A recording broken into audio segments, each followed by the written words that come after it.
మంత్రికి ఇన్విటేషన్ ఇవ్వకుండా మంత్రి వచ్చేస్తారా? ఒక ఎమ్మెల్యే ఇన్విటేషన్ ఇవ్వకుండా ఎమ్మెల్యే వచ్చేస్తుందా? రమేష్ గురించి మా క్యాడర్ మాట్లాడాల, పార్టీ నాయకుల గురించే మాట్లాడారు. అటువంటి నీచమైనటువంటి వ్యక్తితో, ఇష్టానుసారం వ్యక్తితో, చంద్రబాబు గారి ఇంటి పైనకే దాడికి వెళ్ళిన వ్యక్తితో ఆ ర్యాలీలో షేర్ చేసుకోవడం, స్టేజ్ షేర్ చేసుకోవడం మా పార్టీ క్యాడర్ ఒప్పుకోలేదు. దాన్ని గ్రహించారు లోకేష్ గారు. నష్టవారికి చర్యలు చేశారు. వారికి ఇంకోసారి జరగకూడదని. మీరు చేసే దాడులు తెలియవు. నాకు అర్థం కావట్లా. మీరు తాడేపల్లి ఆఫీస్ దగ్గరకు వచ్చేసి మీరు గొడవలు చేసే తెలియవు. మా పార్టీ ఆఫీసులోకి వెళ్ళి కూల్చని తెలియవు. మీకంటే ఆయన వెళ్ళింది తెలుస్తుంది. మీ నీతిమంతులు శుద్ధమంతులు చెప్పారు కదా, ప్రపంచ మేధావులు మీరంతా. మేమంతా దొంగలు మీ దృష్టిలో. ఎన్నాళ్ళు ఒక అబద్ధాన్ని 100 సార్లు చెప్పి 4 రాజకీయ పార్టీలు, 10 ఛానళ్ళు, 100 యూట్యూబ్లు కలిసి ఇదే జరిగింది ఏంది దాడి చేయడానికి వెళ్ళారా? జరిగిందా అన్న? రాయన్న వేశారు, చిన్న గురకరాయన్న చంపడానికి ప్రయత్నం చేశారంట. అరే ఎవరన్నా చంపడానికి బహిరంగ పోతారు సార్? నాకు అర్థం కదా. అరే మాట్లాడతారు కనీసం అర్థబద్ధంగా ఉండాలి కదా. వీళ్ళు ఏదో సిఐడి వాళ్ళు అడ్డం పెట్టుకుని వాళ్ళు అది చెప్పారు, వీళ్ళు ఇది చెప్పారు, ఇది పెద్ద కుట్రకోణం జరిగింది. విజయ్ మీరు జరిగేది విజయ్ ఓకే మాట్లాడండి. అరే క్రాస్ టాక్ వద్దండి, అర్థం కావట్లేదంటే మీకు ఇస్తున్నాడు కదా సమయం, ఎంతసేపు కాదు మాట్లాడండి.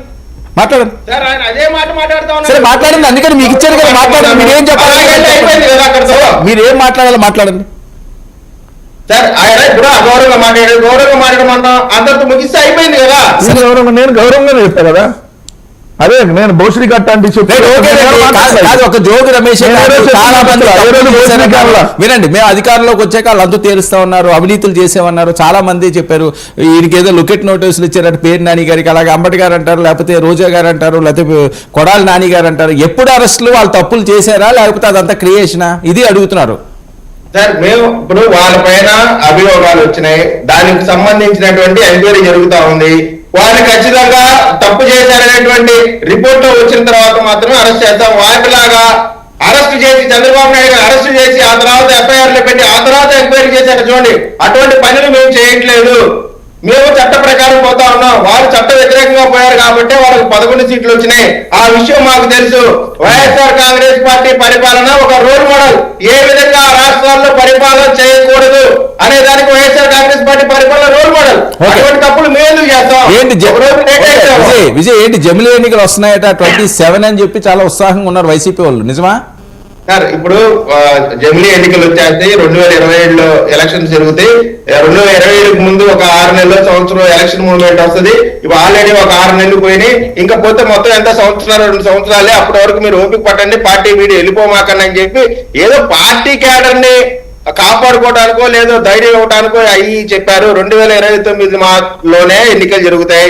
అప్పటి వరకు ఎన్నికలు జరగవు. స్పష్టంగా అందరికీ తెలిసినట్టున్నారు 9లోనే అట కాదు సార్. ఆంధ్రప్రదేశ్ రాష్ట్ర ప్రజలు ఇంకొక 2 ఏళ్ళు ఎక్స్ట్రా ఇబ్బంది పడాలనుకోని రాసి పెట్టింది అనుకోండి. 29కి వస్తాయి. లేదు ఆంధ్రప్రదేశ్ రాష్ట్ర ప్రజలకి ఈ పేడ విరగడవాలనుకోండి, తొందరగా ఎలక్షన్ వస్తాయి.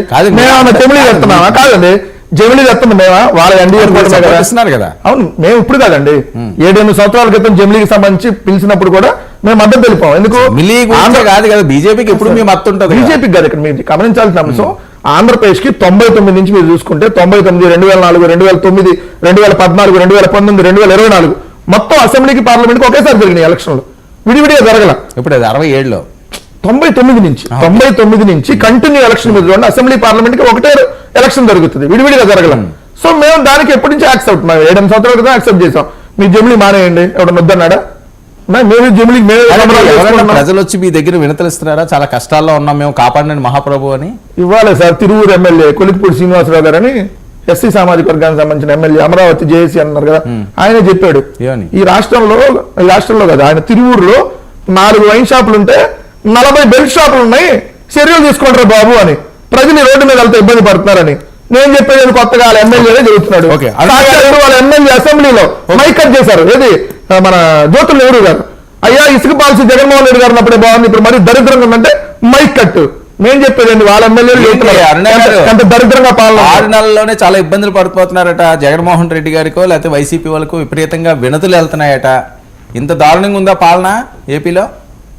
ఎందుకు సార్? ఆయన కాదు కదా, ఆయన చెప్పే ముందు ఇదే పవన్ కళ్యాణ్ గారే కదా.